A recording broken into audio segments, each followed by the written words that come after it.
Une édition critique du Centiloque reste à faire, et ça montre le retard de l'histoire de l'astrologie en général.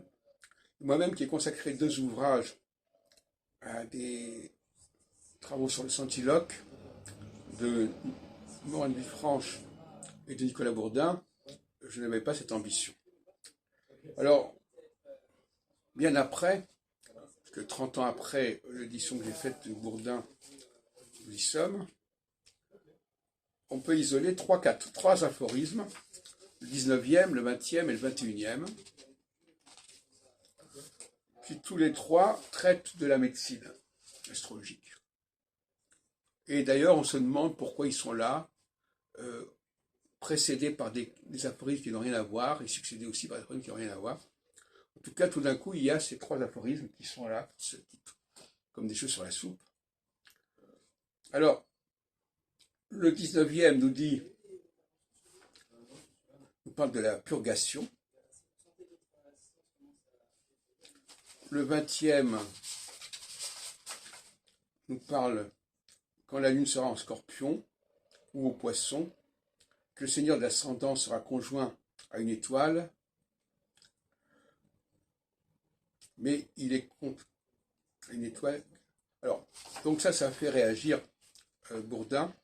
Et troisième, le 22e, ne met pas le 21e, le 20e, ne blesse pas la partie du corps avec le fer quand la lune viendra le signe qui est pour moi. Donc 19, 20, 21.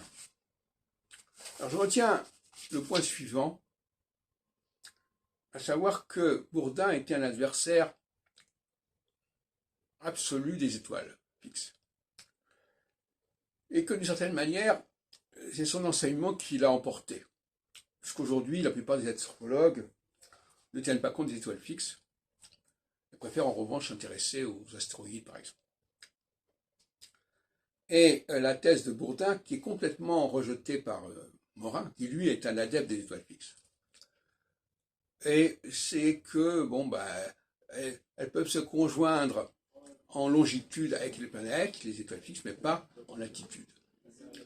Bon, alors j'en ai déjà parlé dans une autre vidéo, mais je voulais simplement signaler que cette condamnation des étoiles fixes se trouve dans le commentaire du Centiloque de Nicolas Bourdin de 1654, je crois, et dans les aphorismes 19, 20, 21, et que ça a eu finalement, c'est que ça a marqué, ça a impacté la pensée astrologique contemporaine.